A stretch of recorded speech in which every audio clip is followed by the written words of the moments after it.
What is up, hotties? Welcome back to another episode of Stay Hot. I'm Blaiden Kirk, joined as always by my two favorite co-hosts of all time, Matthew Spawnhour and Theo wiping his lens, Ash. Good to be here. Good to be here. Oh man, I know it is. Today, we are doing the long-anticipated Stay Hot Mock Draft 1.0. We meant to do this, I think, 2 weeks ago, and then NFL news happened, free agency trades, and we just didn't get around to it, but today is finally the day. But before we get into that, Matt, Theo, how are you guys doing on this wonderful Wednesday evening? I'm doing pretty well. I'm not looking forward to something I've got going on later tonight. I'm playing in a intramural kickball league with my friend Kevin and his coworkers, and it's like 40 degrees and windy. And I'm just not looking forward to it. Kickball? Mm-hmm. Heavens no, I would say. I haven't played since I was probably in elementary school, and I'm not the most coordinated guy, all right? I'm kind of lanky. I'm kind of awkward, maybe. There are certain athletic feats that I am okay with. Distance running, perhaps. I have some talent naturally. I don't think I'm so bad at throwing a football, but I am bad at catching it. And kickball involves a lot of footwork. You know, I'm envisioning, running up to the ball and kicking it, and I don't think that I'm going to miss. But that just doesn't sound like the most natural action for me. And I just don't think I'm going to be that good. The Charlie Brown thing where like you run up and kick and do like a somersault. I think as long as you don't do that, you'll be okay. I think as long as I'll do that, yeah, I agree. I don't think that'll happen. I think there are aspects of defense that I could be quite good at. Like what? Well, perhaps pitching. I could see a world where I'm kind of a nefarious pitcher. And throw some curveballs at you. Okay. I think I might excel there, and then maybe in the kind of the intermediate area of the kickball field, I've got some length and enough reaction time to maybe get some balls that are flying out of reach for some other people. A football, I'm not that great at catching a football, but a kickball being kicked by Kevin's coworkers, I think I can get my hands on. I think a football is the easiest of all balls to catch. I think a baseball is easy to catch because you get the mitt. I always liked baseball because the mitt did a lot of work for you. I think my best sporting position was baseball shortstop the few years that I played that. I felt like I was pretty good at that. But at any rate, that's what I've got going on. And it's going to be cold and windy, and I don't think it's going to be very fun. I'm wishing you luck. I would definitely be worried about Charlie Browning the ball. I remember when we used to play in like middle school or whatever. I feel like everyone always bunted. I feel like it was a lot of bunting. Was very popular. It was like mostly bunting, and I don't think the rules ever got adjusted to stop it being like 70% bunts. If I remember correctly, part of the problem was that like if you really killed a ball and it like went on the roof or like went into someone's yard, then you're like the asshole that like lost the ball forever. You may have even gotten in trouble for that, which really incentivized bunting and messed up the structure of the league. But it didn't seem like many of the teachers cared at all. That's the thing. Is like if the ball like goes, like it's gone. Yeah, you could really clobber a kickball. You can. I want to see highlights, Theo. Frankly. Yeah, we'll see. We'll see if I want to set up the all-22. Set up the all-22. I want someone to make. I want to be someone who is making tough Theo Ash kickball edits. Telling you, on defense. What song are we putting Theo at? I'm putting like David Goggins speeches over Theo Ash singles in kickball. What's the one recommendation song where it's like you gotta eat the dream? Yeah, I know exactly what you're talking about.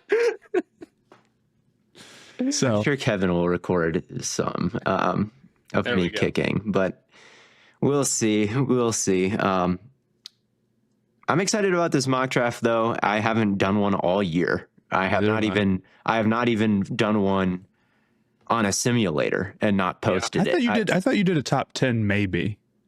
But I think I reacted to a mock draft and then I gave like a way too early top 10 players for fantasy. Yeah. That was it.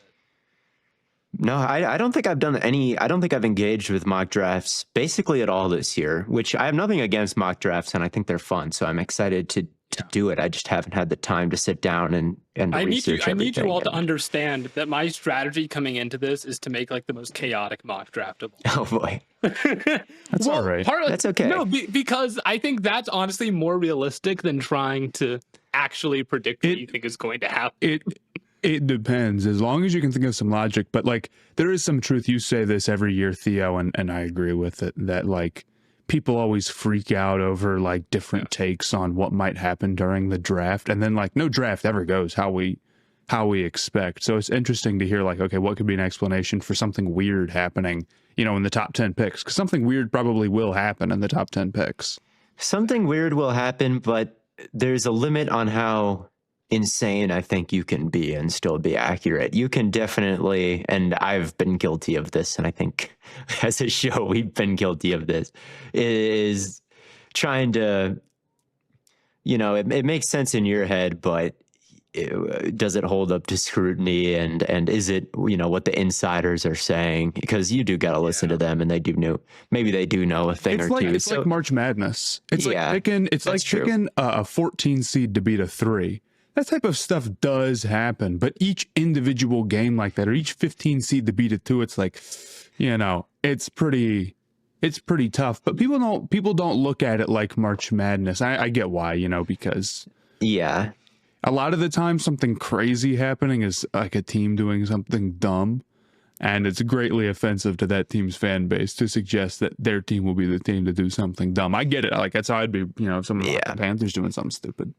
Oh yeah, everything stupid could happen, but like Ashton Genty is not going 1, right? Like that's the kind of thing that we could maybe justify here on this show as well. He's the best player, but like he's not really doing that. Like the reporting is saying otherwise. So at any rate, it's about finding a balance between kind of what makes sense and what's still just kind of fun instead of just copying groupthink, I guess. So we'll see how we do. I think we're going to do a good job. And I think we will also.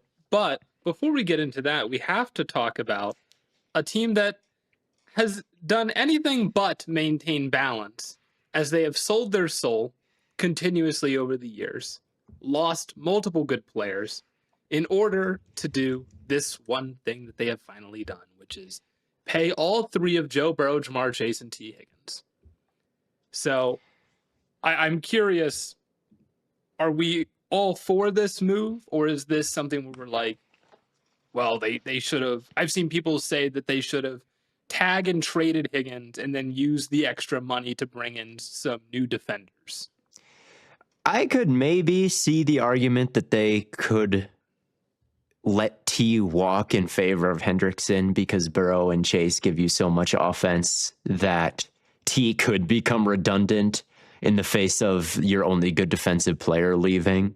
I can see some of that, but I don't think it's a bad thing for the Bengals to open their pockets here and keep this elite passing attack together. And really, it doesn't sound like they had too much of a choice. It sounded like the stars on offense kind of unionized here. T. Higgins hired Chase's agent, and then Chase said no Chase deal, or Chase's agent said no Chase deal without T. So that kind of complicated things. And then Burrow was vouching for both of them and then vouching for Gesicki as well. That deal got done before any of these other ones, which is hilarious. Like, don't you guys have bigger fish to fry with rather than signing Mike Gesicki? But it still got done first.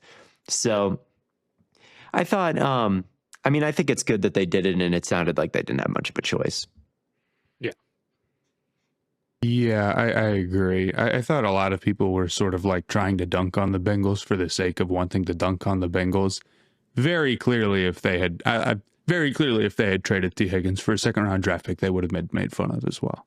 Doesn't necessarily mean that you have to like the Higgins signing or whatever, which is basically what we're debating here, right? Because nobody is sitting here saying they shouldn't have brought back Jamar Chase.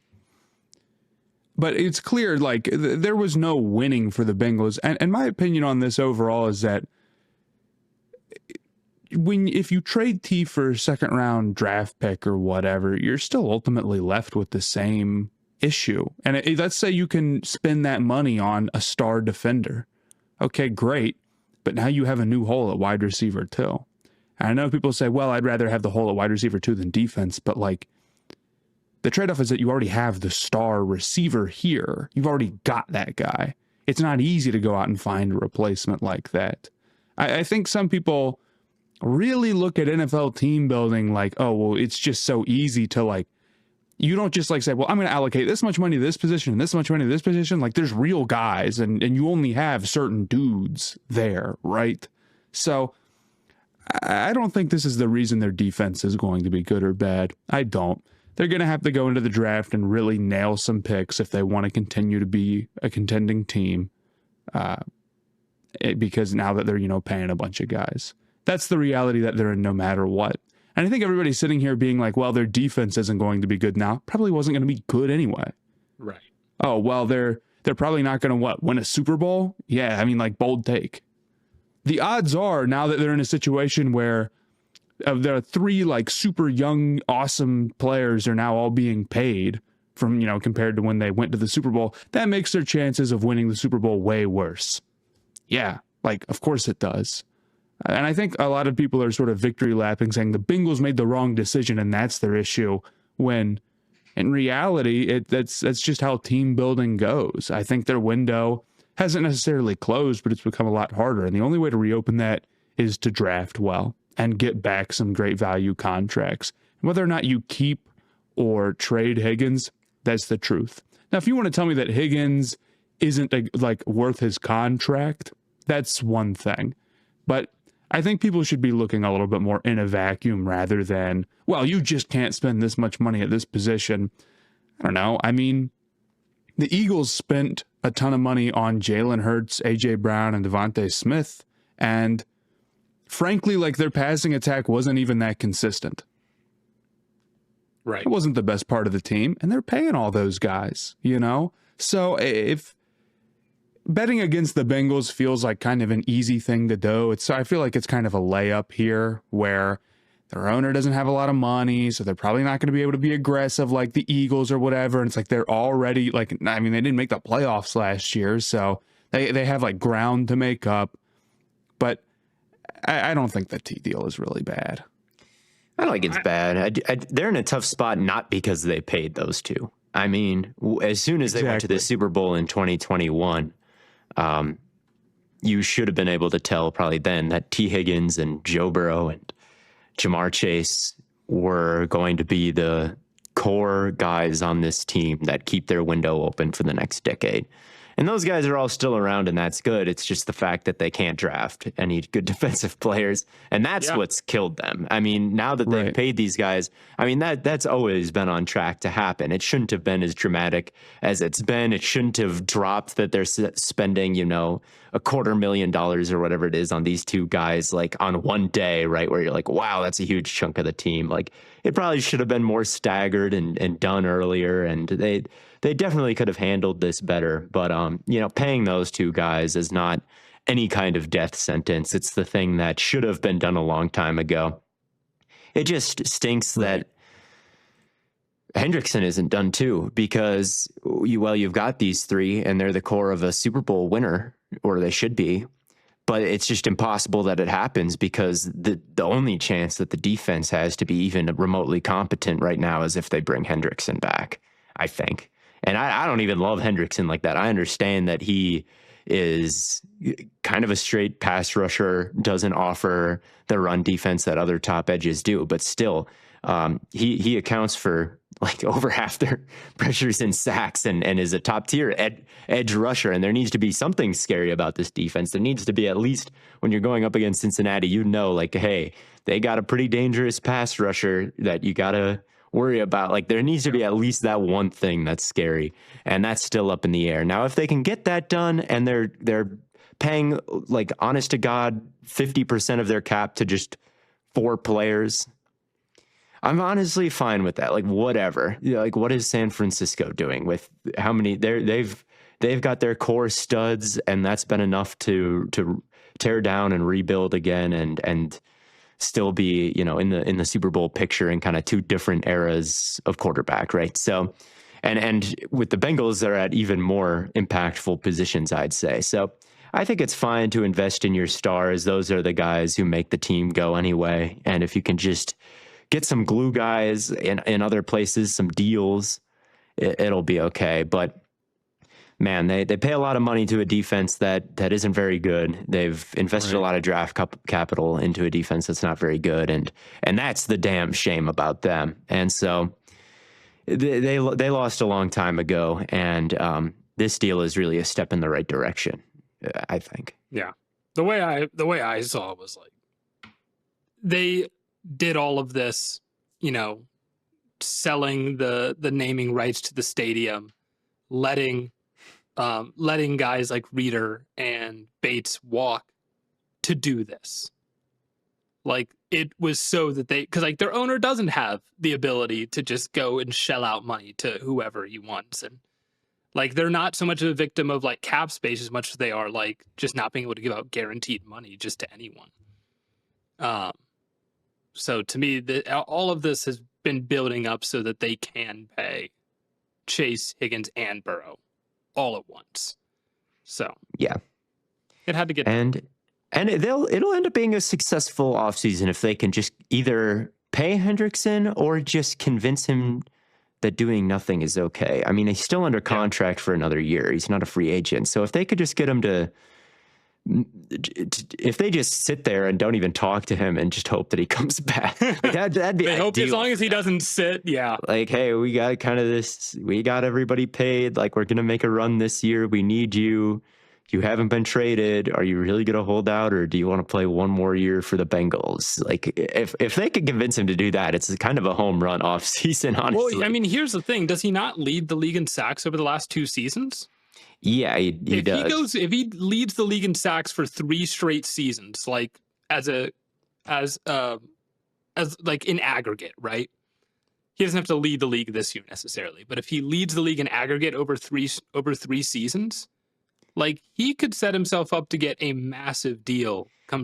He's set up to get a massive deal right now. There's no benefit for him signing an extension, like, that's true. Monetarily wise. Like, this is the time for him to cash in. He could go even crazier. But if he gets hurt or something, he'd go crazier than leading the league in sacks. No, he should want to cash in right now. But there is a world where the Bengals just ignore him, and he doesn't hold out because he doesn't want to get fined or whatever. Like, I think that possibility hasn't gone out the window for Cincinnati, and that's still their probably pie in the sky goal, is to just like be quiet and hope that he doesn't notice that the season has started and he's supposed to be holding out. He's just been practicing this. Wait a second. Wait a minute. That's or they should just pay him and keep keep what little hope they have alive. If they can pay him. I don't know how the Bengals are doing financially right now. But let's figure out how well they're going to draft here. They have the 17th overall pick, but we have to start at the beginning of this mock draft. Stay Hot Mock Draft 1.0. Should we get it underway? Let's do it. So we asked you guys on Twitter who should get the second pick, because all of our teams end up picking second in this cycle. So Theo ended up winning for the second pick, so he will pick for the Browns, Packers, and Panthers. And then I will pick first, and Matt will pick third.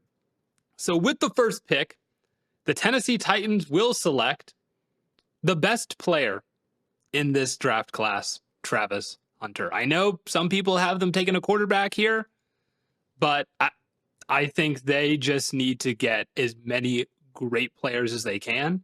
And Travis Hunter can be 2 great players in one. So you might as well take him first overall. I can't hate it. I think Hunter's a a pretty special player. We haven't gotten to our cornerback video yet, but I know how I feel about him as a corner, which is that he's pretty great, and I know how I feel about it as a wide receiver, which is pretty great. I wouldn't want to be the team that's betting against him continuing to be special in the NFL. His ball skills are crazy. I mean, he's a 101 dude, so I think there's an argument for Cam Ward here, but I don't mind the Hunter pick at all. Yep.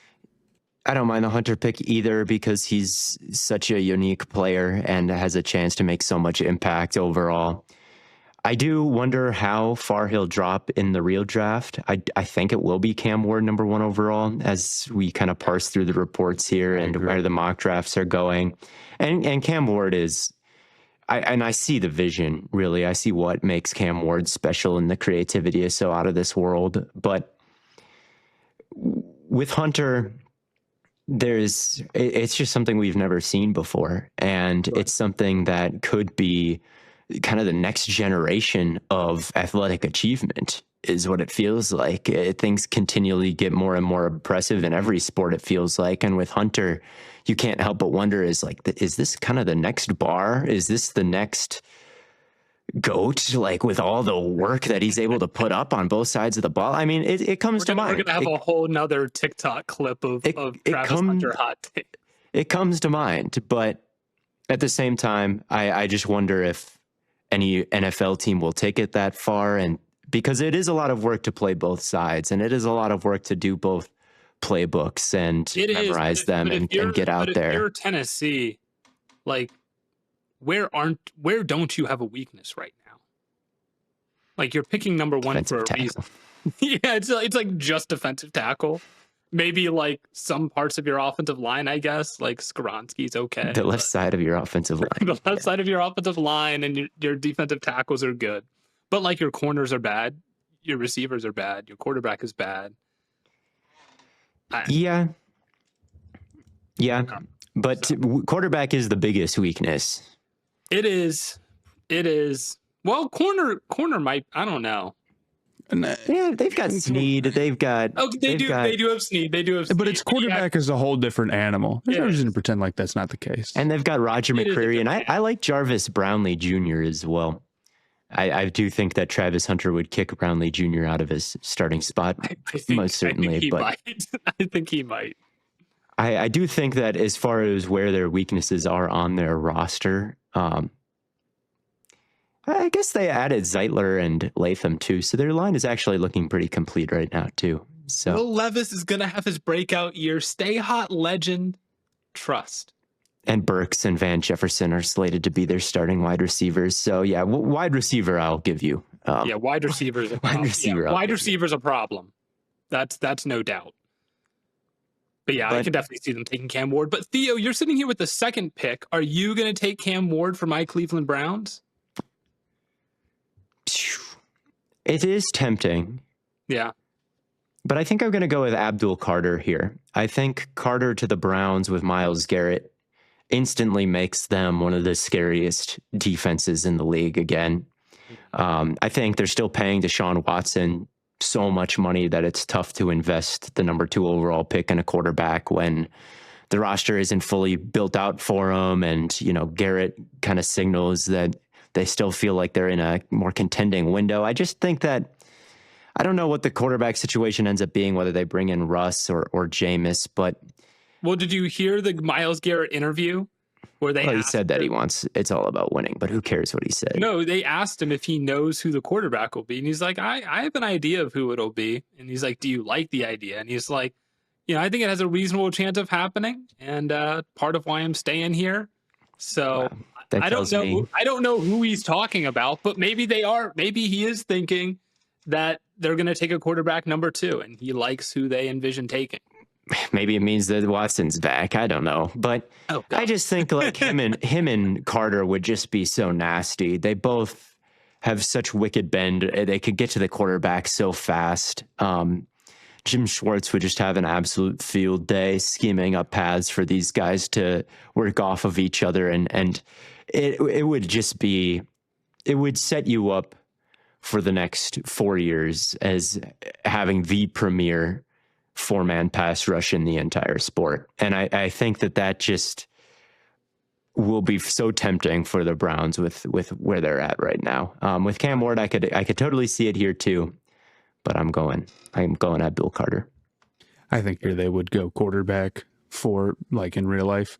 I just don't think their game plan is to throw away the season, which is basically what not going QB here would be, to me at least. I don't disagree that like the supporting cast around Ward would be bad. It would probably go bad regardless, but and I don't necessarily hate taking Carter again. I think Ward's a very good prospect, but not necessarily one that's so good that I can't understand going with maybe a blue chip guy at a very valuable different position above, right? So I get it, but I mean, if it's Watson back next year again, they'll just be bad again. Maybe they're fine with that. Maybe they want to chew through a little bit more of this salary or whatever. But dude, I don't know. I think them bringing Garrett back was like sort of a short-sighted move, honestly.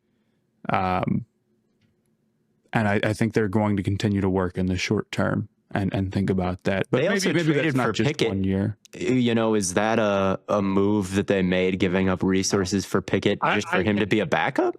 I can promise you. Well, they did give up Dorian Thompson-Robinson, so I don't know, maybe. No, but I feel very confident that based on Garrett's comment, Pickett is not going to be the starter because that Garrett interview happened after the Pickett trade.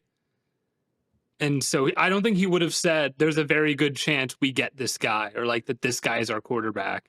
I mean, he doesn't know anything about if Ward is going to be there. He's the betting favorite to go number 1 by a lot. So maybe he likes Shador. I don't know.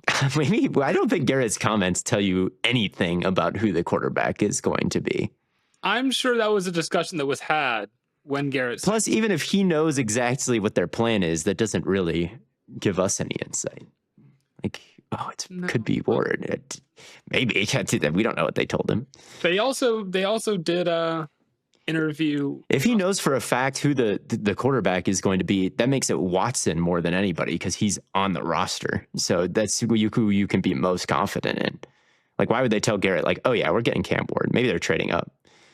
But anyway, I'm going with Abdul Carter. He's going with Abdul Carter. Matt, you're on the clock with a third overall. I'm taking Cam Ward here. Okay. The Giants have been too long without being serious at quarterback. It's one thing to take a year or two, but I mean, the Daniel Jones contract was probably never going to go the way that they hoped it would, and I think they're happy to be off of that. Now, it's not necessarily a guarantee that they go QB again. If you don't like Ward, I'm not that high on Sanders. Like, and reaching for a quarterback just because you want a quarterback isn't the wise move. And, you know, their rebuild might take more than a year, right? Like, it's going to take some time no matter what. So I could see them wanting to build things out a little bit more. But I think Ward is good enough to be worth taking a shot on here, even though I've got some really good players who are still in my like kind of blue chip-ish range or whatever, however you want to put it. Ward has pretty clear athleticism and just physical upside, and his creation abilities were very good in college. And it seems like he has good feel for the pocket. That combination of things gives me some hope that he can turn into a above average, lift the team up type of QB. I think there's some accuracy concerns, and it'll be interesting to see how his play style translates to the next level. But again, I mean, it's like a lost year if you don't go QB here. It is. That's the truth. Yeah. And frankly, last year was a lost year because of the quarterback situation. It's just hard to see teams do that 2 years in a row. Maybe we look back and say they should have just taken Mason Graham or whoever, right? But Mason Graham and Dexter Lawrence, man. It would be nasty, but they got to take a shot at quarterback, and I think Ward is perfectly fine value. Yeah, I do think the Giants, even more so than the Titans and Browns, kind of are forced to take a quarterback, like at gunpoint, because of the sins that they've made with like the Daniel Jones and Saquon Barkley decision. The Browns and the Titans to me have been just as bad at quarterback for just as long. Maybe I'm just coping, frankly. But it's a little bit of cope. I mean, I guess the Browns did try to make a big time move for Watson, of course, but he's stunk every game that he's hasn't been good at all. Yeah. And with the Titans, I mean, how long ago was Tannehill? 2-3 years ago? I mean, that's the last time that they were serious at QB. So all of these teams, the pressure is on a little bit. And to me now with the Browns, it's like you brought Garrett back. You're on Garrett's clock a little bit here. Not that I think he's going to age poorly, but he's also, not he's not 24. Yeah. Yeah. So regardless, Giants are taking Ward. The Giants have them. I mean, this would be a home run for the Giants to get Ward if the Browns and Titans pass on him. I don't know if I could see it for Tennessee really anymore, but for the Browns, just because they've invested, $60 million guaranteed into Watson for next year and draft picks into Pickett, it does feel to me like their quarterback room is somewhat more settled than it is for New York, whose only rostered quarterback right now is Tommy DeVito. Sure.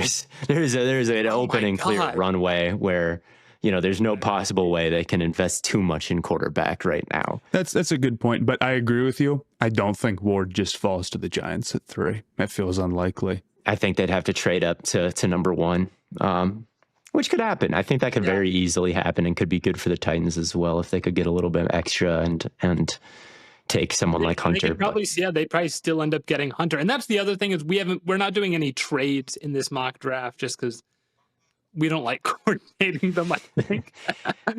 But I'm sitting here on the clock now with New England. Travis Hunter is not on the board, which if you've seen most mock drafts, that's typically who goes here at number 4 is Travis Hunter to the Patriots. But they do need some more offensive superpower.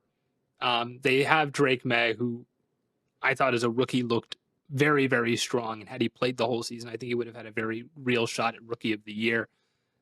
Even though the Patriots would not have made the playoffs. But their run game was atrocious last year.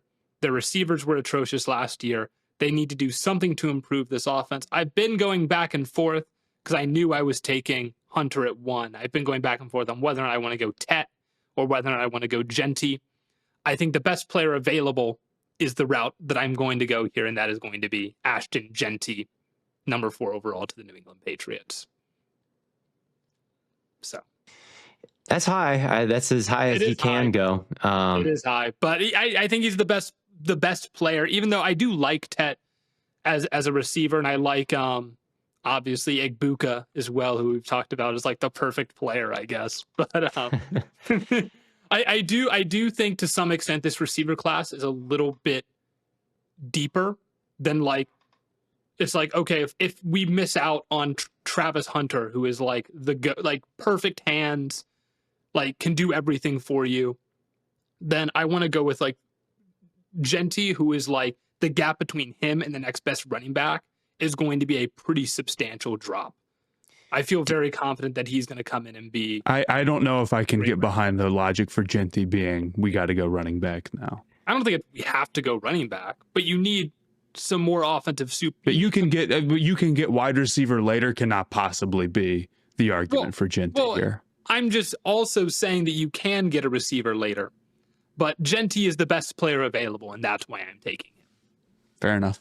I would be very surprised if he went this high. I'd be very surprised too. Did you give any thought to offensive line?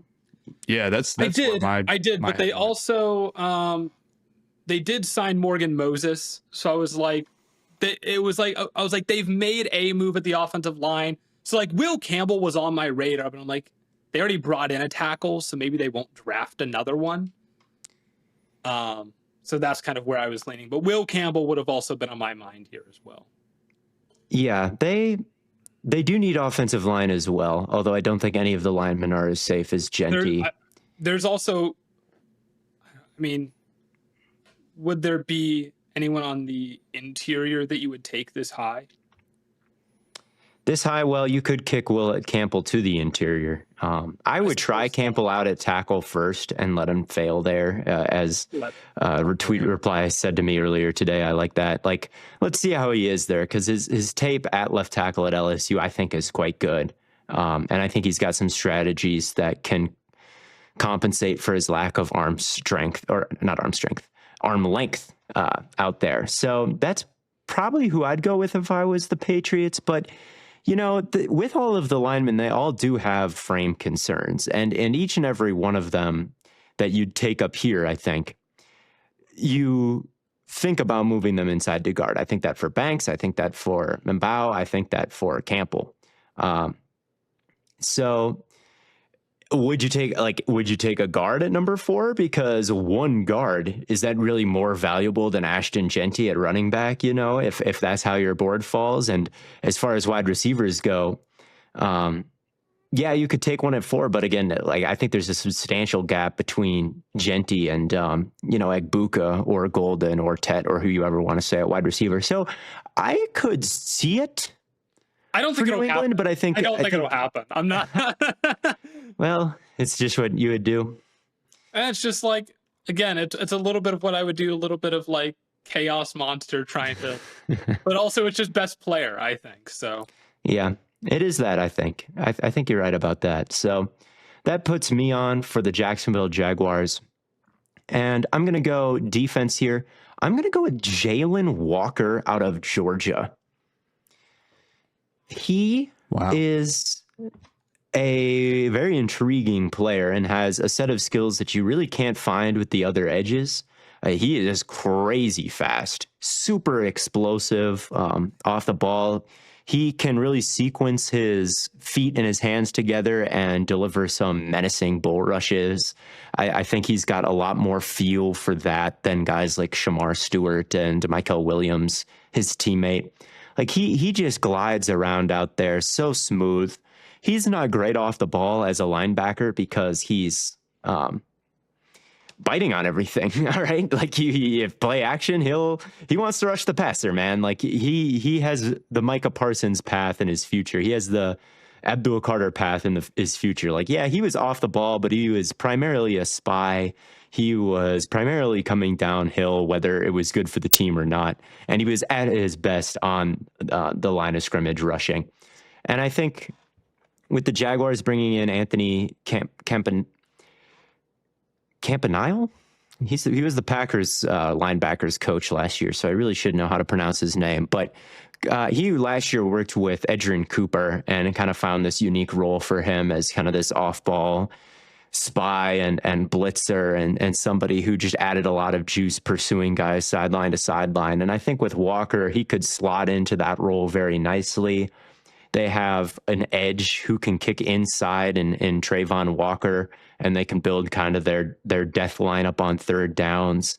And then when Walker's out on the edge, that Trayvon Walker, that is, they can put Jalen Walker at linebacker and I think do some cool things with him. So I think that whole front would have a lot of versatility. I think it's a scheme fit. And I think Walker, plays a valuable position and has really enough juice to go this high. If Shamar Stewart does, Jalen Walker does, I think. This definitely feels like a Jaguars pick.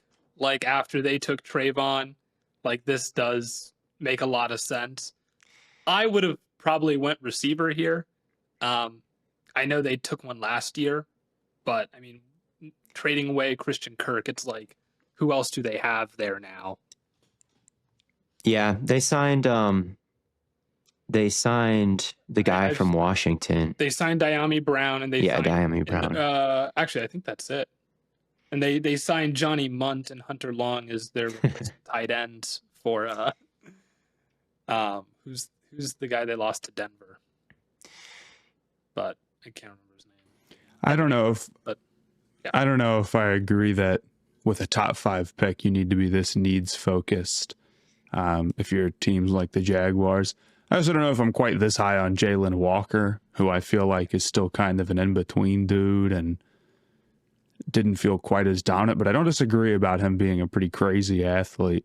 Although I agree he's going to have to be more of a pass rusher, I think. But that sits me down here with the Raiders. I feel like Tet is a pretty easy pick. Mason Graham he's a guy I would consider here just based off of value, but I think him and Tet are not worlds apart in terms of prospects, and the Raiders already have pretty solid amount of guys locked up. Did they bring, is Kuntz back on a contract? Yep, Kuntz is back. So if it's him and then it's Crosby and then it's Wilkins and then it's Wilson, it's like, okay, well there's 4 guys right there. So are you out on Wilson if you spend that top pick? Not impossible, but you would have to be moving on from a pretty high capital player, or basically moving them into just being a rotation guy to pick Graham. So I think at that level, it's okay to say, compare that to where we are with wide receiver, which is like we desperately need a 1. And considering that I think they're relatively close prospects, I think that makes sense here. I think that he's got great hands. He's a great one-on-one guy. I think he lines up as a true X, and he's very physical. He's a good scramble drill guy. I can imagine him and Gino working well in moments like that. So to me, it seems like he's my wide receiver too. He's one of the better prospects left on the board. Fills a big need. It's an easy pick. Yeah, I would probably go Tet here as well, with Hunter and Genty both being gone. And they were pretty big spenders on defense this free agency cycle. They brought in Jeremy Chin, Eric Stokes, Landon Roberts, Lonnie Johnson. They re-signed Malcolm Kuntz, Adam Butler on the defensive line. Of course, they extended Max Crosby, and then they brought in who's that? They brought in someone else. I like the Tet pick here. Yeah, I could totally see a team falling in love with him and taking him in the top 10. I don't think it's out of the conversation at all. Did you see the McMillan war that was happening on Twitter yesterday? I feel like everybody was talking about him running. With his pro day, people were debating, is he fast? Is he slow? Can he get separation? Can he not? I feel like it was just Tet day on Twitter yesterday. And people feel so strongly about him, I think, in either direction. Like, half of draft Twitter is like, this is the next Mike Evans. Like, he's so big and he moves so well. And he's like, I'm not concerned about the speed whatsoever. And then the other half is like, well, he can't move at all. He's very slow and doesn't have nearly the kind of explosiveness nor the size of Mike Evans. Like, this isn't even close. And I'm kind of in between. I don't quite know how to. I agree. But all it takes is one team, and I think that there is certainly a chance that some team extremely high falls in love with Tet McMillan, and the Raiders. They could really be that team with Gino, a big body like Tet. He's kind of used to that, so I kind of like that fit there. I don't think this is high for Tet. I think Jalen Walker at 5 is higher than on Walker. Oh yeah, I agree. Jalen Walker definitely going 5 would be kind of shocking. It's definitely top of Tet's I think he's a scheme range. fit. I think he's a scheme fit in Jacksonville. Like, I just with the way that I'm not hating on 4 goes out. But anyway, Blaiden, who do you have next? Oh, I have the New York Football Jets. And this is probably where I would do for the first lineman off the board. And the number 1 lineman on my board is Will Campbell, so that's who I'm going with. It just, the way things, I've thought about receiver here as well, because they did release Devontae, and so the receiver room is a little bit frail. But if I'm just sticking with the whole best player available, well, if I were going best player available, it'd probably be Mason Graham. But I think their defense still has some good players in that building, that I think it's close enough that I feel comfortable taking Campbell here, number 7 overall. So. Yeah, Campbell's a beast. I have a lot of faith in Campbell. I don't like the Mbao hype over him. I don't think Mbao has taken on the challenges that Campbell has, like on an island consistently in a true drop back passing game, or at least it's more that than Mizzou. Campbell just has to hold up longer by himself. I get that his arms are short, but the technique and the strength that he plays with is just kind of at a different level than some of these other linemen. I'm not super high on Mbao either. I am a big fan of Kelvin Banks Jr. He's just got such strong hands, man. He's cool too. He's cool too. I'm more convinced he has to move to guard than Campbell. I'm way more convinced. I think he would be a fine guard. He's just I think he's got the power to really maul people there. So yeah, I would be.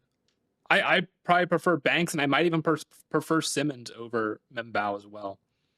Yeah, but we haven't done our tackle episode. We haven't done our tackle episode. I'm grateful that you picked him, because that would put me in a really tough spot with Carolina, because I'd want to pick him so bad, but he's like anything but center. I feel like is what he can play, and anything and center is probably the only position that they really have a need for. But anyway, I'm up. They kind of figured out their line last year. They still badly need defense. But they've also invested a lot in it, especially at defensive tackle this offseason, which kind of makes me raise an eyebrow at Graham, as good as I think he is. There are some wide receivers that I think are also quite great that are still here. And when you look at, how they've invested their resources this offseason, and if it came down to it, would they rather add another defensive tackle, or would they rather add some help to keep this Bryce Rise stabilized? Because Adam Thielen's on the older side. Xavier Legette had a down rookie year.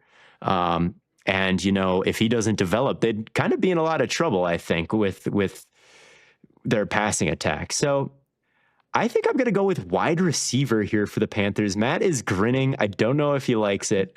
I'm going to take Matthew Golden for the Carolina Panthers here. His rapid ascension after the playoffs, I think, is going to pay off big time. He's got huge speed to win at all three levels. His hands, I think, are kind of crazy. He's such a natural catcher and can kind of twist and contort himself and kind of gain ground after the catch as he's still securing these tough balls. And just in general, there is a little bit of Diggsiness to him, a little bit of like shades of AB, maybe, as kind of this smaller guy with ridiculous hands. Not saying he's there at all. He needs to work on, working through contact, and the concentration drops. It's not like he always catches it, but I am really intrigued with the wiggle that he has and the burst and his release package. There's a lot to like about Matthew Golden. I could see a team really falling in love with him, but this might be just far too high. And Mason Graham is he's a great defensive player, and even though they have these three defensive tackles they signed, maybe they'd take him anyway. But with Wharton in the fold, it's like, is it really necessary, or would you rather build around Bryce? Matt, what do you think of my pick here? I was surprised that you didn't go Igbuka. I thought you were. That's what I thought. I'm trying to channel these Golden NFL teams, and I like Igbuka a ton. I just think, as far as teams taking shots on guys, this isn't necessarily a Theo Ash big board. I'm trying to get into how I think these teams are going to act, and I just think Golden is really going to entice somebody. I don't know, though. His name is literally Golden. So. His name is Golden. He had such a good playoff run. But I do like it. I think Igbuka is a bit cleaner, and I love how big and physical Igbuka is. But I don't know. I don't know what teams are going to do. I mean, I don't think that's crazy at all. There's some truth to Carolina maybe being in a tough spot, where 8 could be the start of like a pretty serious tier break where, like, let's say they don't want Mason Graham, or let's say that Mason Graham goes in the top 7. Let's say that Jalen Walker doesn't go at 5 and it's Graham, and the top 7 players off the board are, Ward, and then I guess Genty, I guess it doesn't matter. But, that level of guy, and we're left with our big board, how it looks now. There isn't going to be some guy who clearly has like great value at 8.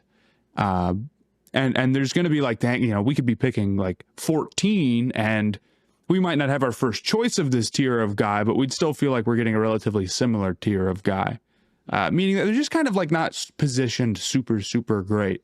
So there's a ton of guys that you could go with. Now, personally, if this was me and I was picking for the Panthers and we were sitting right here, we're taking Mason Graham, to be real with you. However, I just basically didn't do the same thing for the Raiders based off of their defensive line. So I don't think it's unreasonable at all. And I think there's some real hype around Golden. It wouldn't surprise me if that's what they ended up doing. So I think when you're doing your mock draft for Carolina, it's going to be tough to put something out there that doesn't upset Panthers fans or make them say, Well, if we wanted Golden, I think we should trade down and take him, as if people are clamoring to trade up for the 8th overall pick. But yeah, I don't think it's unreasonable at all. You're muted, but I'm sure you're spitting. Another name that comes to mind for them, Jihad Campbell, but I just don't know if he's good enough at off-ball linebacker to go here at 8. Golden seems to have a particular blend of skills that, I see a lot of people fall in love with him as wide receiver 1 or 2 after Hunter. They prefer him kind of over the rest of that group, and I see why. I really do see why with Golden. So yeah, Golden. I don't think that's crazy. I don't dislike Campbell as a pick either, I guess. So, but you're up for the evil Saints. For the evil Saints. If I were the Saints, I'm sitting here knowing that I'm probably in for a pretty serious rebuild. And I'm sitting here as a team that could use a little bit of anything. I feel like is pretty fair to say. If I wanted to go offensive line, I could, you could even go quarterback or receiver or even defensive back. Like I don't think there is necessarily a wrong position to pick. That being said, I'm taking the best player on the board. I think I'm going to go Mason Graham here. Yep. He's got some real pass rush chops. He's got incredibly strong hands. He was dominant against the run. To me, he's a difference maker and somebody who you're going to have a very hard time leaving one-on-one, even at the NFL level. He might fall a little bit because, like arm length or, he might be a little light. But personally, I just think the tape that he put up and the dominance that is like so clear when you just turn on a game, not even trying to study him, but he pops out and no matter what way you're watching. So I would take him.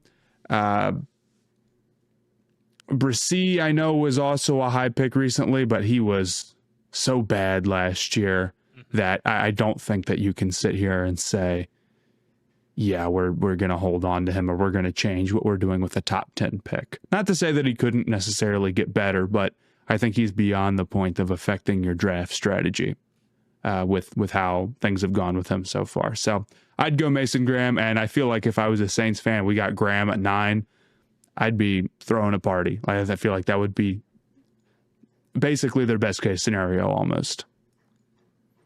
Yeah. I mean, that's the right pick. I have the Bears next, and I would have taken Mason Graham if you didn't. So just best player available. It's what you got to do. It's what you got to do. But that puts me in a bind because that was going to be my pick, and I was hoping you weren't going to take it.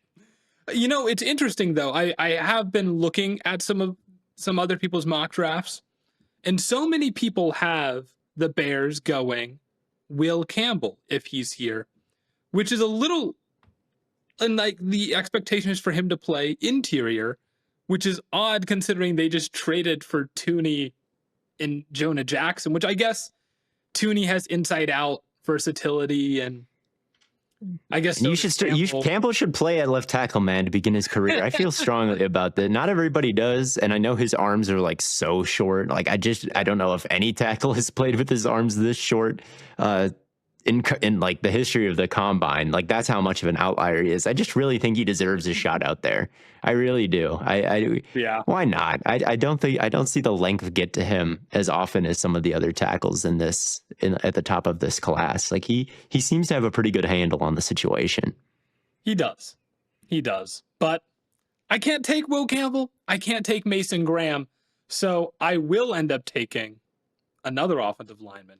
The guy I just said that I really like, Kelvin Banks Jr. I think those really strong hands are going to just really round out this offensive line. They are going to be, Caleb Williams is going to be protected. That's for damn sure. So. I don't know if I'd love him sticking at left tackle. He, to me, screams more guard than. I think. My one concern, I think he's got a little bit of cement in his shoes. Wow, I completely disagree. There was his times feet are super special. I think he's got like decent quickness, but it's weird. It's almost like his first step I really like, but then after that I'm like sometimes I feel like he gets maybe it's more of a hip thing where like I feel like people can kind of get around him, but I think he's got like really strong hands where like if he can get in your frame, I think you're absolutely cooked.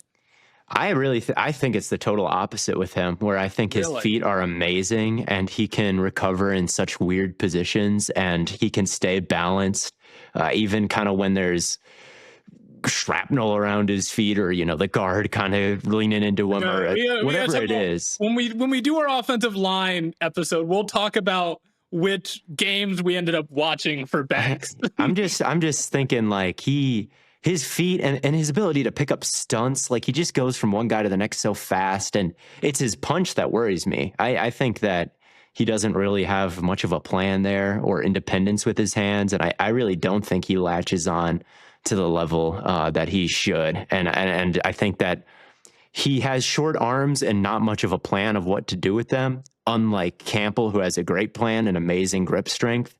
And that's kind of the difference of why I view one as a guard and one being able to stick a tackle. Is one, I see the punch be a problem, and I see the lack of length show up for one of them, and for the other, like, yeah, it shows up sometimes, but it's not as crippling as of a thing, I think, for Campbell over Banks. But I prefer the footwork and quickness of Simmons over Banks. Yeah, and I'm up for the 49ers, and I'm taking Simmons. Yeah. I'm taking Simmons in this That's scheme. Run on offensive lineman here. I think Simmons and Mbao both fit the scheme very well. So it'd be interesting to see which one they choose. I just think that Mbao doesn't have the strength I love to see. I think he doesn't have the anchor, and just in general, like working through contact and leaning on guys, I just think they get past him more easily than they do Simmons. And I also think that when it comes to hitting his landmark at the second level, like I think Mbao can get lost sometimes doing that. I think Simmons is a bit cleaner overall, but I don't think. But he got hurt. He had an injury and didn't test the combine. And Mbao was the most athletic guy, and he's very fundamentally sound, Mbao, in some ways. But I think Simmons, he's got a bit more power to him, strength, length. I mean, Mbao is he's got short arms too, and he's short. Simmons doesn't fall into that bucket, actually, where I don't think anyone needs to recommend a kick inside to guard. So I'm going Simmons here for them. And if he needs to recover, well, Trent Williams gets older, that's fine. Or if you just want to slide him in at right tackle and replace McKivitz, I think that's fine too. But I think he'd be a big scheme fit for them. I think in that wide zone scheme, he can really reach you, and he's very athletic. He's very explosive out of his stance. So I like that pick, that fit. So, yeah, those are all three of my top three tackles off the board now. So, Matt, you're sitting here, Dallas Cowboys at 12. What is America's team going to do? Yeah, I don't dislike the Simmons pick at all. I think one of the big developments of OSU's season was that once he went down, I mean, the run game just completely collapsed for him until very, very late in the season. It took a long time to get back from that. I mean, if you want to go see it, go look at the first Oregon game that they played. He was sealing guys off, setting up huge runs. They were running all over the Ducks, and then he goes down, and I think they averaged like 2 yards a carry after that. It's hard to understate just how important he was to OSU and how big of a loss he was for them. Here with the Cowboys, they could use another edge rusher is my thought, and they could use somebody who I think is a little bit more productive against the run.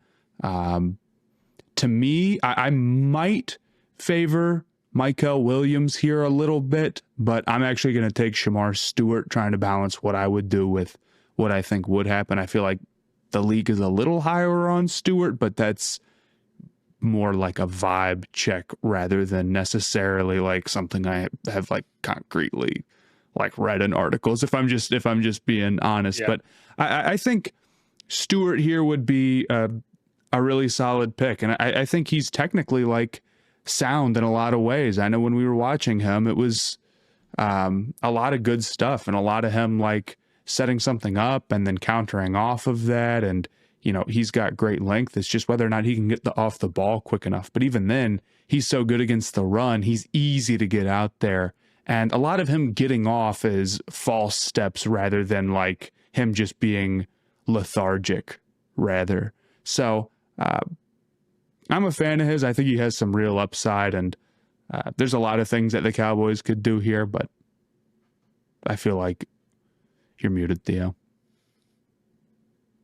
One of the worst run defense teams last year, bringing in Nealand, I know, who they drafted last season, and promoting him probably, and then adding Shamar Stewart could do a lot to change that. And Stewart, he's so athletic, man. And like you said, I think his first step is good if he could time it right. It's just sometimes he takes a few of those extra steps. That's the big thing with him, yeah. Yeah. And then I think that has to do with a lot of his game. Like, it's there sometimes, but just the consistency of it is not. So he's definitely a big project, but with tools like he has, teams are willing to take projects like this on.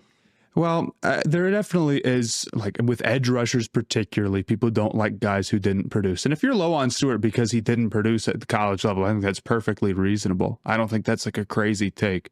But I do think people can get too low on those guys because I think Stewart isn't a project in every way. I think he's a really great run defender, and he's got some pass rush juice. It's just all got to come together a little bit more for him. Like I said, though, you might be able to go Mykal Williams here and also get some run defense, but somebody who is maybe a little bit more productive and a little bit tougher of a situation in terms of like stacking up, 15 sacks like you'd like to see when you're at Georgia, right?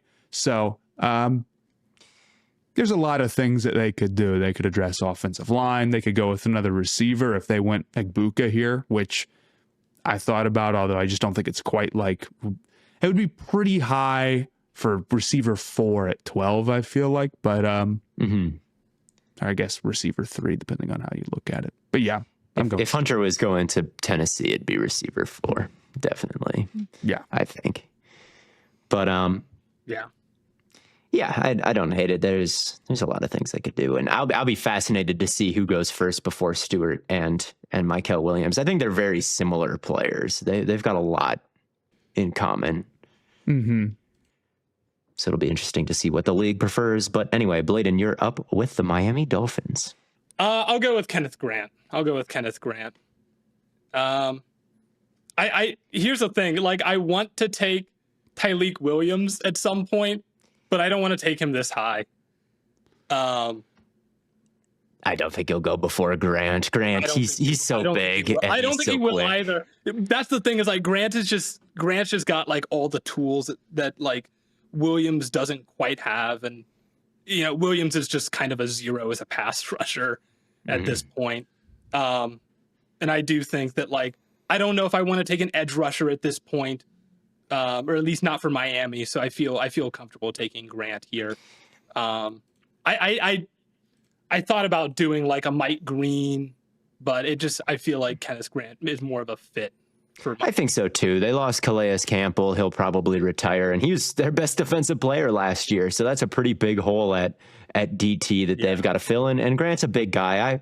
I've become around a little bit on Grant. I know that when we talked about the defensive tackles weeks ago now, I was a little bit questioning it, but he is so quick and he is so big, and he's got real pocket pushing ability in a way that these other defensive tackles don't. Like, he can really walk guys back, and he can deconstruct these one-on-one blocks with his swims. And his technique versus doubles isn't always great, and his production against the pass as a rusher isn't, phenomenal or anything like that. But if he's standing out there, it would be kind of hard not to respect that. I mean, right off the bat, because he is so big and quick. I thought about him for San Francisco too. They got a big need at defensive tackle these days, but Simmons just seemed like such a clean fit for them.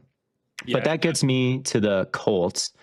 And for them, I really think that they need to go offensive line to begin their draft here. They spent in free agency. They brought in Charvarius Ward, and they brought in Cam Bynum, and that cost a lot of money between the two of them, like $120 million all told between just those two players. And they let Fries walk and they let Kelly walk. So to me, they've got to spend some time filling those voids. Otherwise, Richardson is going to get killed, and his last shot to show what he's got isn't there. Tyler Warren is a great fit for them, but kind of this movable chess piece at tight end. To me, it doesn't fit like just you got to get another offensive lineman to replace those guys. And I think I am going to take Mbao for them. He's not. I know I've been talking bad about him and his play strength, and I do question it. But if you slotted him in at guard, I think he gets a little bit more help that way. He'd be hidden a little bit more. He wouldn't be at the point of attack so much in these wide zone situations where I think he really doesn't create so much movement as I'd like to see. As a guard, I wonder if he'd be a little bit more able to just focus on helping out on the combos and then kind of climbing to the second level where he's got a lot of speed and quickness. And he, like I said, his feet are so good. He does vary up his punches, although I do think they can be a bit wide. He's very fundamentally sound in some ways, and he's got this athletic floor. He just needs to build some strength, and I think Indianapolis might be the place for him to do that. And I don't know exactly how everybody would shuffle in, but they've got a lot of versatile pieces everywhere. But I think they'd find a way. I think they'd find a way to get him involved, whether it be at right tackle or right guard or. I don't think Mbao would be a center, although he's so short. He's such a short tackle that maybe he could kick way inside. Who knows what he'd be able to do? He's such a good athlete. I feel like I've seen every single position mocked for the Colts at this point. Like I've seen Warren. I've seen. I don't think I've seen Mbao necessarily, but I have seen who's the Alabama Booker. Yeah, I've seen Booker mocked here.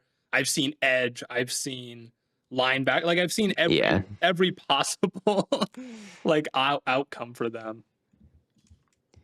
Yeah, no, who knows what they'll do? I know that they'll take a freak athlete though. That's what their GM Ballard likes to do. Is he'll just take whoever's out there. And I think Mbao would be a dream for him. That's the most athletic tackle in the class per the combine. And Dalton Tucker is slated to be their right guard right now, so I think I'd put him there. I don't think that's unfair. I'm a little disappointed by it not being Warren. I know. It is such a good fit, but... Yeah. And I'm interested to see where Warren goes specifically now, is my first thought. I have Atlanta next. They're probably not going to go tight end too high. Knowing just where they are as a team and maybe a little bit of their history. Yeah. This is another team that I think could really use edge, and I don't think edge is bad value right now. They've got to inject some life into that defense, in my opinion. And while personally, I'm still pretty high on Mike Green, who I didn't even bring up last time for the Cowboys, I will play it a little bit more what I think will happen, which is that the bigger guys will probably go a little bit earlier. Although I feel like there's some boards or some people who've got Green going pretty high regardless. I haven't seen what Daniel Jeremiah did in his mock drafts recently. I haven't been paying attention to that. But usually he's got his ear to the ground, and I look at those as sort of like a... After you make your pick, I'll tell you who Daniel Jeremiah recently took for the Falcons. Well, I'm not necessarily asking who he took for the Falcons, rather where Mike Green is going. That being said, I'm going to go Mykel Williams as the other big physical player. Gets to stay in Georgia. His lateral quickness for a guy his size is truly freaky. And I think, again, we've talked about him before, but I think he's every bit as athletic as Trayvon Walker. I think put in a position where he maybe gets lined up a little bit farther outside, he's got the juice to create a little bit more pressure from there, or he can line up inside some and be really stout against the run. So just his physical to athlete, profile or whatever is really, really great. And I think he still needs to work more on being able to sort of combine moves together or like go into a rush with a plan. But he's not somebody where it's just like a total, a total like all I can do is long arm and I don't really have any juice outside of that. I wish he'd long arm completely. Yeah, if anything. So I think there's levels of project and Williams is a little bit farther along than maybe some people talk about him. Like It'll be fascinating to see how his hand fighting develops over the course of his career, because right now they're just a blur, and it's very strange to watch. I think a lot of guys just kind of throw the same move at offensive linemen over and over again when they're edges in college. Williams kind of does that, but it's always just this flurry with his hands trying to parry guys and bat them away. Like he beat Banks twice in the Texas game I watched, where he was able to really deconstruct Banks's punch, which I consider to be pretty predictable in a week. So he was able to get it down by the end. But again, that's how he would like to win, I feel like, is his hand fighting. And that's just such an interesting thing about him. It just needs to be reined in, and it can't just be like waving your hands back and forth as fast as you can, which it is sometimes with him. But he's had some moments where it's like, damn, that's actually a really good wave your hands back and forth in the way that he does. Oh yeah, just makes him a first round pick easy here. Sometimes I'm like, wow, that was a really advanced thing. He was moving his hands really fast on that play. Run that back. But anyway, Blaiden, you're up. Anyway, I'm up with the Arizona Cardinals, and with the, what is this, the 16th pick. I read that wrong. I am going to take Will Johnson, another Michigan man, cornerback this time, trying to just get some really high level secondary play in this building. I thought about going edge here as well, but they did bring in Josh Sweat and Browning, and they brought in Dalvin Tomlinson on the defensive line. So I feel pretty confident kind of letting that position go for a little bit. Will Johnson, I think falling to 16 at this point is pretty good value. He's got really nice hips. I think he's a pretty fluid mover as a corner. I haven't thought of any comps for him at this point, but he just feels like he's the more sound athlete to live on the back end there, as opposed to Barron. And maybe I know a lot of people like Barron, but I feel like Will Johnson can survive more on the outside and like one-on-one coverage and against wide receiver ones and against multiple different route combinations. I think he just can handle more in that sense. So I'm going to take him here for the Cardinals. I don't hate that pick. And then I'm up with the Bengals. I'm tempted to take a guard because they need to continue to address their offensive line. And I've taken offensive line with I think a lot of just the last two. And I kind of want to keep it rolling, but I am going to go with defense here because they have invested so much on offense. And at the moment, Trey Hendrickson is still unsigned. I'm going to go with Barron here from Texas. Really cool player in the nickel. He's somebody who is really cool, really good in man coverage. I think someone who takes the ball away at a pretty high rate just can cause some chaos.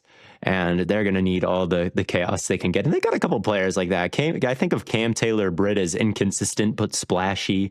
And like Geno Stone didn't really do much last year, but someone who got a lot of picks. And Jahdae Barron now, like let's just try to pick Max here and see how many interceptions we can get. And don't forget Jordan Battle, man. Jordan Battle, yeah, sure. And we'll just see how many. Maybe we'll get burned sometimes, but get as many possessions for Joe Burrow as humanly possible. And I think Barron's a bit of a ball hawk, so we'll go with him at 17. Yeah, I like that pick. That moves me on to Seattle. I feel like there's a fair number of ways that they could go here. But I might be taking Jihad Campbell. I think that this is a pretty good value for him. I feel like he does have. I want to watch a little bit more of him. We haven't done our off-ball linebacker episode yet, and it's the middle of March, so, opinions subject to change. But from what I've seen, I feel like he's incredibly rangy for somebody in his position, and he can fight through contact or at least, like, fight through traffic to some level. And he's really good, like, getting downhill and making a play at guys. I think his ability to sort of like read things out at times and like attack seemed pretty good to me. And I think the Seahawks could use, they're one of those teams where I feel like they could use help a little bit anywhere. Probably you're targeting like interior offensive line here, but I don't know if I'm quite so high on Booker that I want to take him over what I think is just like the best player here. And on some level, I think the Seahawks should be thinking just a hair more long term, and I'm also just a BPA pilled guy. So there's a lot of routes that they could go, but I'm going to go Campbell. Yeah. I think that is a perfectly W pick. I know a lot of people seem to like him right now. So that brings me to the Tampa Bay Buccaneers. And I think I'm gonna stop the fall, and I think I'll take Mike Green here. Daniel Jeremiah had him going to the Bengals, and I think that's probably in anticipation of Hendrickson getting traded or something, more so than anything else. But I'm gonna take him here for Tampa Bay. So really get that pass rush going. Yeah, I think that's it. I think that's a good pick. They need some more juice on defense. They need to get younger there. And Mike Green would replace Troyan Shoyinka, who is now a Brown. He was a first-round pick a couple years ago and never really panned out. And Green playing alongside Vea and Cansey, I think would give that front four a lot more juice than they've had with someone legitimately who can get to the quarterback quickly around the edge. And that I'm at the Broncos with number 20. Dude, I'm so sick. I literally just missed somebody on my board. I didn't see them for the Seahawks pick. I'm taking Tyler Warren. I'm taking Tyler Warren for the Broncos. I think that's perfect. Sean Payton is a guy who would love to get his hands on Tyler Warren. Tyler Warren is like souped up Taysom Hill. Yeah, he's can be fullback, he can be quarterback, and they can run option. They can make it a haunted horror house for opposing defenses. Sean Payton with Tyler Warren. They'll be putting Bo Nix at tailback and then throwing in the ball with Warren. They're going to be doing some diabolical things once Tyler Warren enters the building in Denver. And I think it would make it a great offseason for Denver if they could get a guy like him. Not only a reliable target underneath for Bo Nix just in a normal capacity, but somebody who works well with the head coach and his vision, I think, and they already really improved the defense, I think. So to get a weapon like Warren, who might be one of the best overall players in this draft, if not a bit funky to try and utilize. That's the thing about him. I do believe he's funky, and the Penn State offense certainly was funky around him at times. But I do think he's absolutely a playmaker. I really like that pick. I really should have. I'll stick with Campbell for the Seahawks, but I honestly just missed Luka on the board, and I think that could be another route for them to go.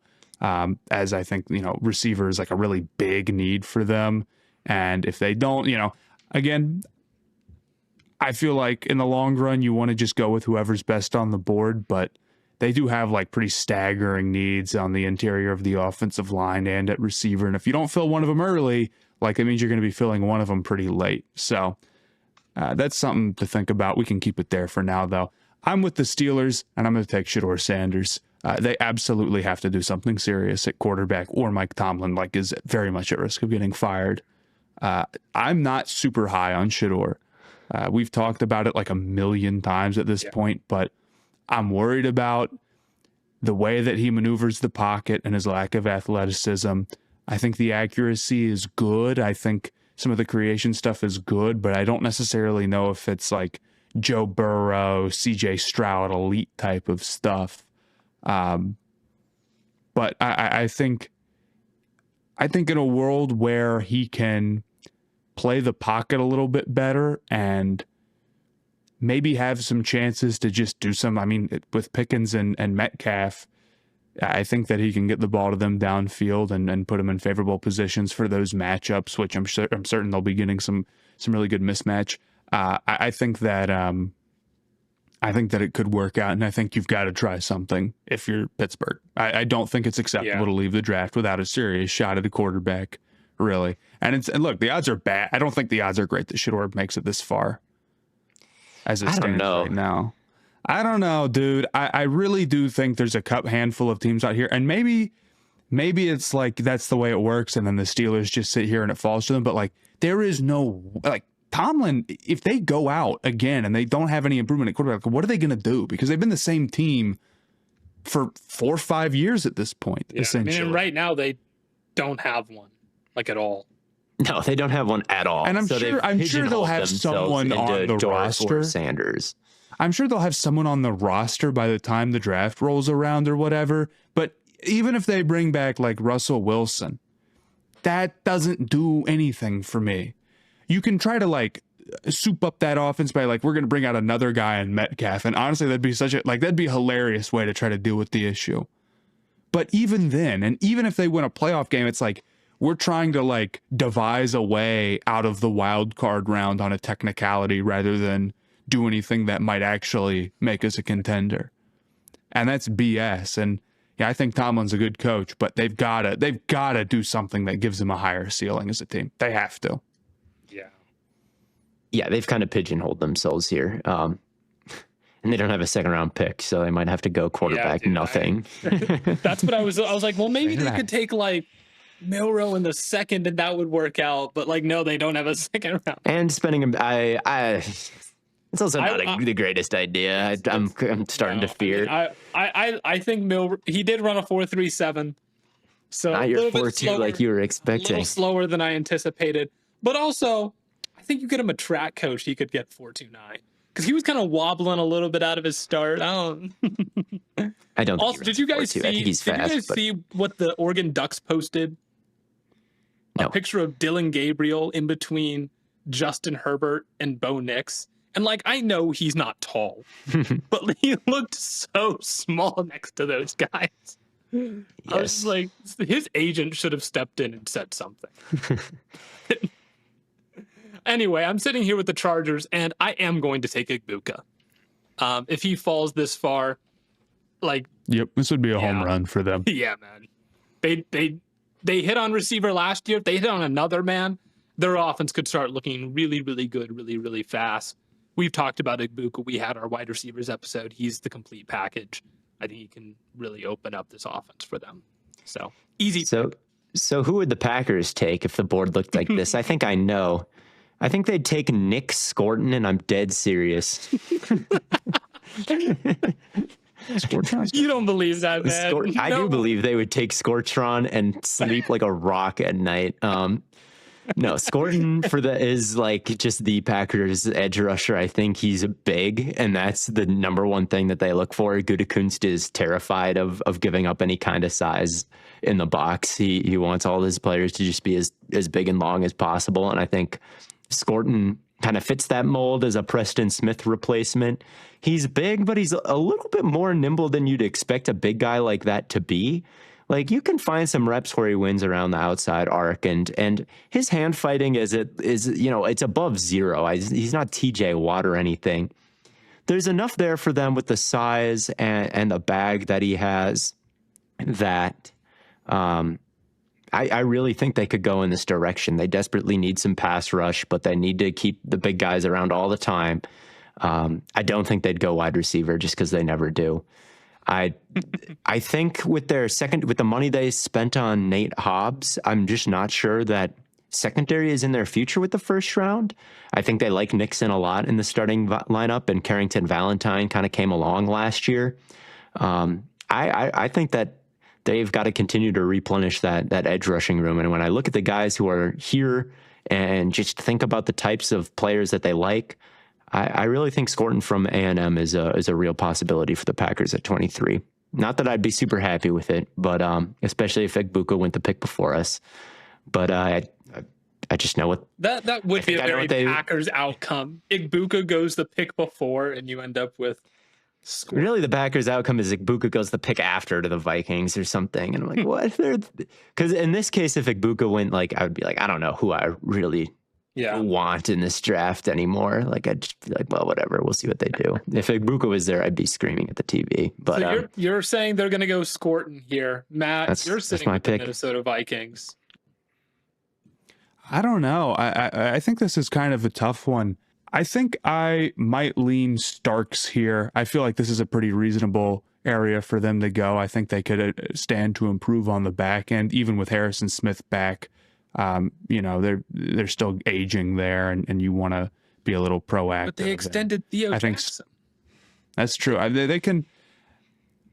Yeah, there's a lot of talent there and options for him. But I like Starks a decent amount. I feel like we were a little bit.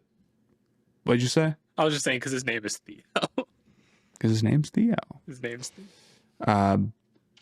I feel like we were a little bit too negative on Starks. Like, I do think he is a pretty good player. But I guess it's one of those things where it's like you're kind of basing it off the expectations. So you see like Starks mocked in the top 10 and you're like, you go and you're watching, I don't know if he's quite top 10 pick level safety. Or it's like, is this like a Kyle Hamilton level guy? Maybe not so much.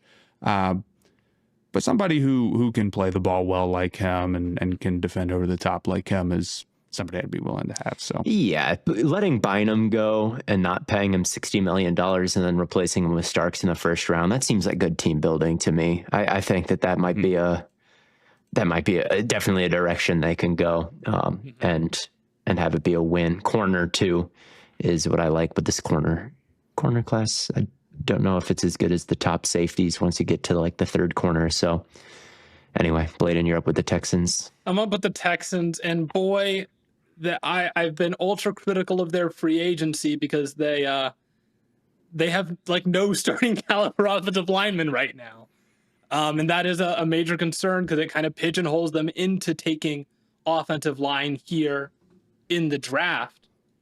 But I also feel like they could use another receiver, and honestly, I feel like I might like the receivers more, but I should just trust that they need to take offensive line. They will take offensive line. The best guy left, it might be Booker, so I'll probably just take him. I'm trying to think if I think so. I'm trying to see if because there is the Oregon tackle, but I think I might take Booker here. Booker is good. I like Booker to the Texans. I'd be happy if that happened for them. He'd fix their stunt problem, or at least he'd be part of the solution. He's great. He has great eyes. He's huge. I think he's very solid in pass protection. Now, did he had, I think, the third slowest 10-yard split in like combine history or something. And then he, at his pro day today, was running just 10-yard splits and not finishing the 40. It was very. It's like, bro, That's awesome. if you, no one else just trains to run 10 yards. If they all did, you'd still have the third slowest 10-yard split. Like there's no slice in this. You can not run the other 30 yards and try to artificially boost your time. But I think any league GM is going to figure out that your inflated 10-yard split doesn't mean much, but just because he's not very explosive doesn't mean he can't be useful. And I think as a pass protector, he's pretty sound. Right, and especially like the way things have fallen here. I mean, we have 4 of the top offensive linemen already gone: Campbell, Banks, Simmons, and Bow. Yeah. It's like they all the guys who would have gone over him already did. You know? Yeah. So I if they stuck and picked him at 25, I think it'd be good. He's not a terrible run blocker either. I just could can't really get to the second level. I could see them trading up to take one of the top guys though. Definitely. Anyway, I've got the Rams at number 26. They're a team that I think could use some help in the secondary. It's somewhere, whether it be their nickel or their safety position. I am going to take. Just do it. We know who you want. You know, you guys know that I want to take Makuba, but I'm going to take Kevin Winston Jr. Matt, you're the guy you slandered in the last safety video because he's so athletic. Because he's got these first round tools that are so abundantly clear on tape. And I understand what you're saying with his bad eyes, and he can definitely be having to make things up with his athleticism because he didn't see it clearly to begin the play. But I just think as far as safeties in this class go, the injury will have happened a long time ago by the time the season starts, and he's so physical. I think he's the best tackler. He's tall, crazy speed. I just think when teams are stacking up the board, I do think a team could. How really is he fall different than Emanwari? That's my question. Better tackler by a lot, I think, and more physical by a lot. That's what I think. I just don't think it can be like, well, sure, he's like slow to react because, dude, like I just don't like how he gets through traffic, and I think slow to react is an understatement. I mean, you watched that Michigan game. I know you did. Yeah, I think you know what play I'm talking about, too. It's ridiculous sometimes. And the play ref action. thing, you saw the ref thing. The ref thing is true. The ref thing is hilarious that he just keeps running into the ref. And look, I understand, like, you know, NFL is different than college ball or whatever, but I just don't think that bodes well for being somebody who's going to, like, fly downhill and fight through traffic all of the time. The athleticism's crazy, so I think, you know, he's worth a pick, but this would be too rich for my blood. But yeah, there's a play in that Michigan game though, Matt, where they run QB power and McCarthy keeps it, and there's a guard pulling in front of him, and Winston dives like around the guard and like trips. And I've just never seen Eminwari do something like that. I just think there's a lot more dog in him with Winston Jr. than there is with Eminwari. And I think for every moment like that, there's multiple where it's like I said, where it's like obvious jumbo set and he's just like starting a play of like backpedaling for nothing and then runs into the ref and lets up 20 yards. Forgive a guy who wants to keep a top on the defense. He's a safety. He's not a forgive him. He's a safety. He's not a linebacker. What's wrong with that? No, I agree. He's rough around the edges, definitely. But I also think in this safety class, if you want to take a shot on upside, I think that Winston Jr., maybe I'm way, way off here, and I might be, but he is. I love your Mubal take. Or your Makuba. My fault. We're going to mess that up. All draft season. I love your Makuba take, dude. I totally agree. Like, I think he's awesome. I think he's a guy who probably won't actually go at the end of the first round or anything, but can be like really like you see how he's underrated, but then just overcomes the things that make him slip down the board pretty quickly. I like that, but Winston, I can't quite. Maybe I should go with Makuba then and just give a little. Makuba is your guy. You came on. Fine. We'll change it. We'll go with Makuba. Although I do want to get on. I didn't talk about Winston in the last safety episode, so it's good that I'm on the book saying I like. And we'll hit it. We'll hit it at the start of like our what we're doing corners next. Yeah. Makuba is goated though. All right, Rams fans. Sorry. I do like Winston more than Matt though. Let it be known. And if he did go in the first round, I could maybe low-key understand. But okay, we'll go with Makuba. Ravens 27. Walter Nolan. Right. They need pass rush help. This guy's a crazy athlete. I mean, we were talking about him it wasn't that long ago where Nolan, like earlier in this cycle, was considered like, you know, for the Panthers pick. Now, I think that he's really raw. I think he's more raw than Michael Williams. I know they don't play the same position, but you know what I mean. Is that I don't think so, because with Nolan, like there's not even that base level of there's not even that base level where of it's run like defense. Where it's like Williams at you know, like with the hand fighting or whatever, like we were talking about earlier. But I think down here at 27, an athlete like he is really great value, and I think that somebody who can bring some juice to that defensive line is something that he needs, and I think he can slot in there. So. Yeah. Sweet. So that brings me to the Detroit Lions. I feel like after last season, it's feeling very likely that they go edge. With what's his face getting hurt. Hutchinson. I don't know why I'm so bad with names today. It just like everyone was saying, oh, they were going to be the front runner to get Garrett. And then they were going to be the front runner to get Hutchinson, and they just haven't done any of that stuff. So, well, they have Hutchinson. Not Hutchinson. Dude, I can't. Hendrickson. Well, that could still happen. Could still happen. But considering it hasn't happened yet, I'm not going to draft under that implication. I'm going to take James Pierce Jr. here. If he's falling to 28, that feels like pretty great value.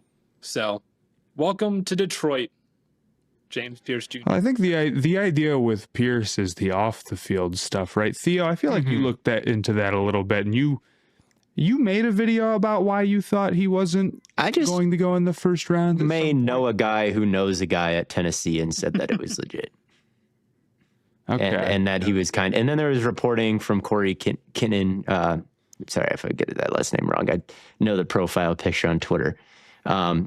But the Browns draft reporter, Corey, God bless him. He did a combine article of rumors he'd been hearing, and it sounded like he was hearing from league personnel about Pierce. And I do think that the character concerns, they're not something that someone just went in and made up. All right. So does it mean he falls out of the top 32? I think it could, because I'm not totally in love with his film anyway, but he does have great production, and we are sitting here at 28, and the Lions do need an edge, and I think a lot of people would really are high on James Pierce Jr. So I definitely think this could happen.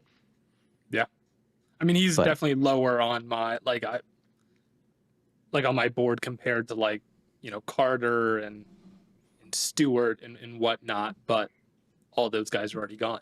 So he's next up. That is how it works. That is how it works. So Theo, you're back up with the Washington Commanders. Yeah, I'll go Turkeys. I'll go with another guy that I really like in the secondary if I went with Makuba for the Rams. I'm going to take Trey Amos from Ole Miss for the Commanders. Give them another big body on the outside. I know they're all heartbroken that St. Juice left. The Commanders fans all loved him so. But at any rate, just continuing to add to the defense after they made some moves in free agency along the line. Amos is super underrated in this class, man. I think he is the best defender that Ole Miss had last year. He is from the Saban school.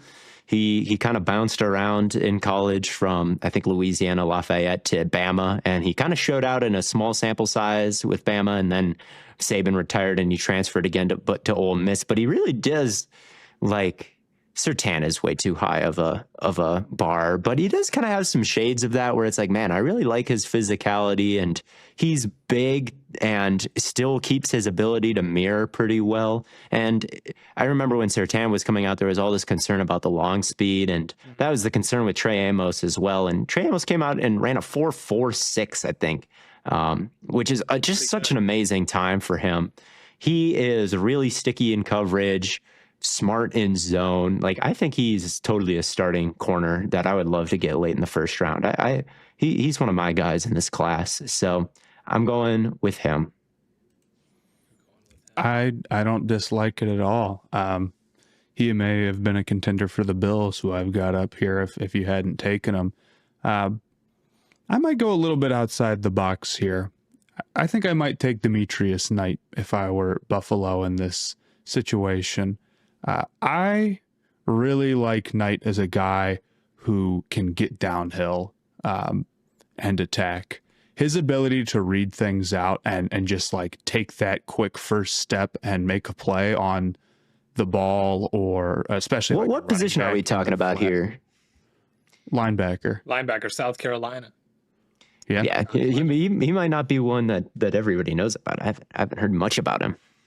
I don't think Demetrius Knight is that crazy of a first round pick. I mean, they also could go edge, although they just got Bosa. I don't know if they'd go edge. They could go corner here, like I said, with Amos, but I think Knight is not a crazy pick at all. I think he's been moving up the board. But like I said, he's somebody who can really fly downhill.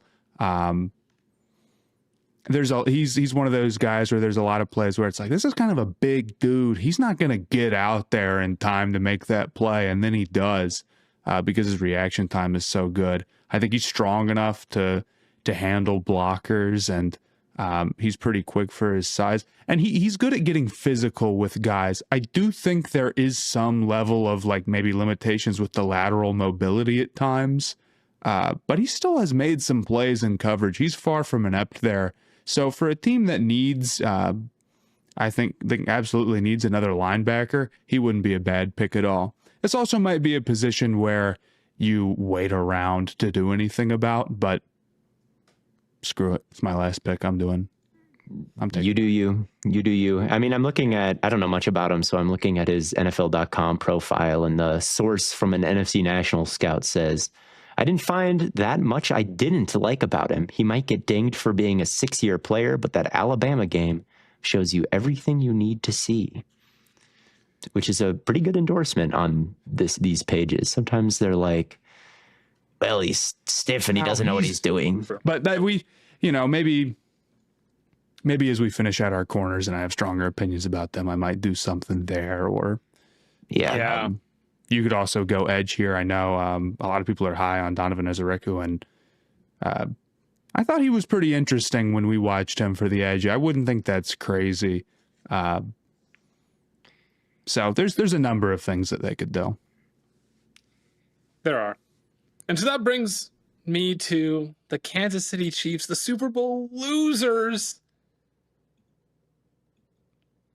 This is where I think I can get a little bit crazy. All right.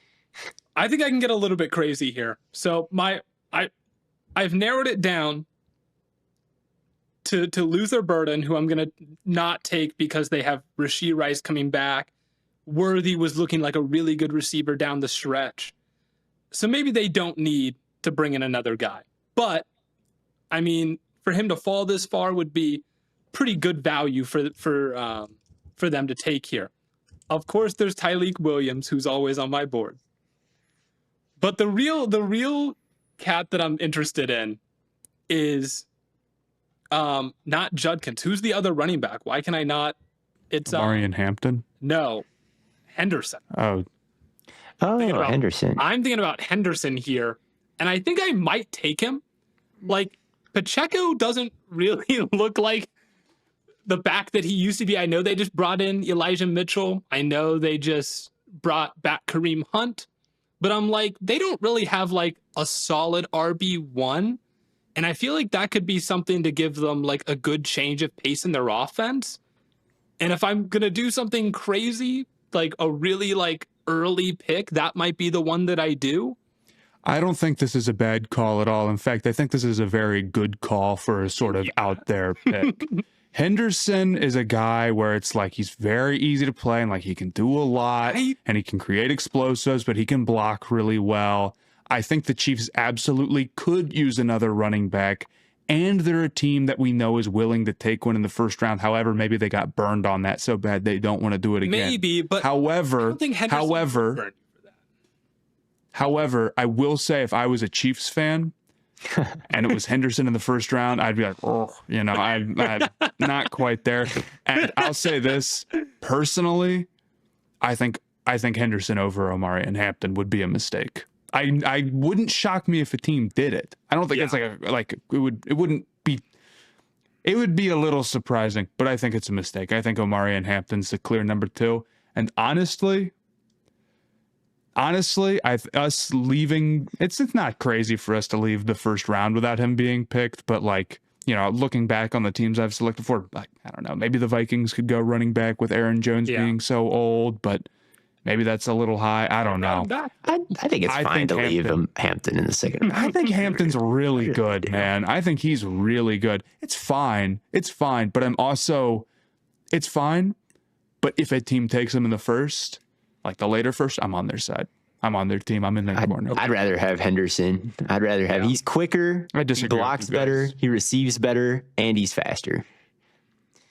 He's goated. He gains speed through such weird, like he'll be jumping like through the hole, or he'll be like bending his upper half and kind of lower half, and he'll still be accelerating. And the way he turns the corner, it makes me blush.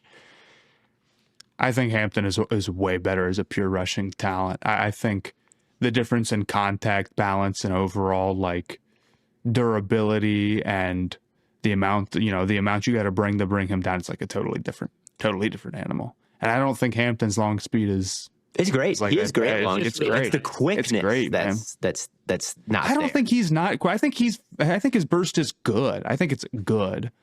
Maybe he's not quite as quick. Agility. It's the shiftiness. It's the range behind the line of scrimmage. But you're not seeing the vision where it's like he's the low key, the stiff upper half, sort of the upright upper half, the stiff torso. It's bringing in more like aura. It's like kind of a cool, unique running style rather than a negative bro. It works.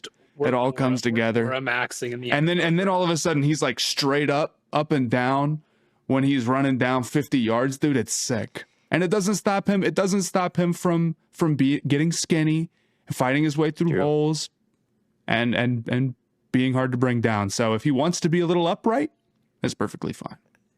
He is a beast. He is a beast. I just like Henderson more. But that brings me to round this out with the Eagles. And I'm going to go defense one more time, and I'm going to take Siobhan Ravel from East Carolina. Just a solid pick for them, I think. He's kind of a corner who is intriguing, I think, to everybody. He's 6'2", like kind of long arms, like heavy. He's got some press mirroring ability, while also being very fast, pretty physical. Got to watch more of him, certainly. But it seems like he has the tools that would tempt a team like the Eagles, who have lost Darius Slay. They've lost Isaiah Rodgers. They need to keep replenishing that secondary, lest a team be able to pick on their isolated corner when they're in their poach coverages with the weak side safety rotated to the trips, and then they leave the ISO one-on-one. It happens all the time in that defense. So it's very important that both sides have rookies who can play, and they got it last year, and they need to keep investing there because they lost a lot. You know who else we didn't take in the first round? Who I would be like, Burden? I'd say no, although Burden is also another guy. I'm not saying the Eagles should take him. But also, this is good. It's going to happen. Guys are going to get left. Oh, yeah. No, I mean, Loveland should be a first round pick. I think he's really good. He's good too. It's just, he's kind of these receiving tight ends. It's kind of hard to find a great fit for them. Maybe the Rams. I could have picked him instead. Yeah, the Rams could have taken him. Maybe. I mean, I guess it hasn't happened, but wasn't there some noise about Goddard, like being potentially on the move?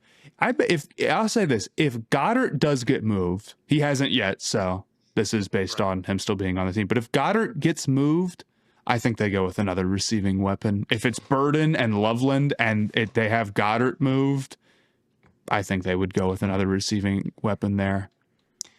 Yeah. And A.J. Brown is always in the middle of trade rumors, it feels like. I don't know why they'd trade him. I think A.J. Brown is he's crazy good. I think I've always been crazy high on him. I think Brown is better than Mike Evans all time. I'm taking Brown. Yeah, that's going to get clipped, first of all. I would, if we could only vote one guy into the Hall of Fame, I'd take A.J. Brown. Just random ass. Manny is going to clip this. And the comments are going, the comments are going to rip you to shreds for this. Don't care. A.J. Brown better. I'm not going to say anything, but yeah, you're not gonna. Nah, I would rather have Mike Evans for his entire career right now than A.J. Brown for his entire career. It's not impossible that it ends up being like that, but Evans being really good for a long time, like if you could have one guy for what they've done so far, it would easily be Evans. I think Brown has peaked higher, but I think that Evans has now been, like, even last year he did barely break 1,000 yards, but he's been huge for Tampa. He's been a huge reason of why they've been able to stay good, and he missed games. Like, it was really a much better pace than that. The weapon that he's been, I mean, going into like what is 11th, 12th year. It's not phony. He draws a lot phony. of attention. Mike Evans was like 400 yards short, or like 350 yards short of 1,000 yards with like 2 or 3 games left. It was something crazy. And I'm like, there's no way he's going to hit this. And then he did. Yeah, and he has a ring, I guess. But I just don't think he's ever been as good as A.J. Brown is right now. And I think A.J. Brown has been this good for a long time. I think A.J. Brown has been as good as he is now since he was in Tennessee. And I don't think Mike Evans has ever been as good as A.J. Brown. Maybe. But that's just a random. That's just a random ass. No one is, and that's okay. You hate Mike Evans. You hate Mike. See, here's the thing: no one is lower on Mike Evans, and no one is higher on A.J. Brown. Tampa Bay fans, I'm not low on. Look, I want you to get mad. No one's lower. It's hard. I don't know. I just wanted to say something about how good I think A.J. Brown is, and that's the first inflammatory thing that came to mind. You've loved A.J. Brown forever. He's actually Hall of Fame level good is the thing. Like, when you really get down to it, like, who is one of the best receivers to ever play this game, and like who is just an all-encompassing skill set. It's like AJ Brown is that guy more than like people know, more than people know. But whatever, I'll stop yapping and just. No Tampa Bay fan is ever listening to me again. I'm gonna run through all of our picks real quick, and then we'll get out of here. In order, no trades, so I'm not gonna say. Well, I guess I'll say the teams. Number 1. The Tennessee Titans take Travis Hunter. Number 2, the Cleveland Browns take Abdul Carter. Number 3, the New York Giants take Cam Ward. Number 4, the New England Patriots take Ashton Genty. Number 5, the Jacksonville Jaguars take Jalen Walker. Number 6, the Las Vegas Raiders take Tetaroa McMillan. Number 7, the New York Jets take Will Campbell. Number 8, the Carolina Panthers take Matthew Golden. Number 9, the New Orleans Saints take Mason Graham. Number 10, the Chicago Bears take Kelvin Banks Jr. Number 11, the San Francisco 49ers take Josh Simmons. Number 12, the Dallas Cowboys take Shamar Stewart. Number 13, the Miami Dolphins take Kenneth Grant. Number 14, the Indianapolis Colts take Armand Membao. Number 15, the Atlanta Falcons take Michael Williams. Number 16, the Arizona Cardinals take Will Johnson. Number 17, the Cincinnati Bengals take Jahdae Barron. Number 18, the Seattle Seahawks take Jahad Campbell. Number 19, the Tampa Bay Buccaneers take Mike Green. Number 20, the Denver Broncos take Tyler Warren. Number 21, the Pittsburgh Steelers take Shedeur Sanders. Number 22, the LA Chargers take Emeka Egbuka. Number 23, the Green Bay Packers take Nick Scorton. Number 24, the Minnesota Vikings take Malachi Starks. Number 25, the Houston Texans take Tyler Booker. Number 26, the LA Rams take Andrew Makuba. I almost said Mabau there. Number 27, the Baltimore Ravens take Walter Nolan. Number 28, the Detroit Lions take James Pierce Jr. Number 29, the Washington Commanders take Trey Amos. Number 30, the Buffalo Bills take Demetrius Knight Jr. Number 31, the Kansas City Chiefs take Travion Henderson. And number 32, the Philadelphia Eagles take Siobhan Ravel. That is the Stay Hot Mock Draft 1.0. I thought that was going to be a lot easier to say in sequence than it actually ended up being. But thank you all so much for tuning in to another episode. We'll be back to preview another draft prospect position group. We've already said we will be talking about corners on the next episode, so make sure you stick around for that. This was a long episode, so we appreciate you all sticking around to the very end. And until next time, we will catch you on the Flippity Flop.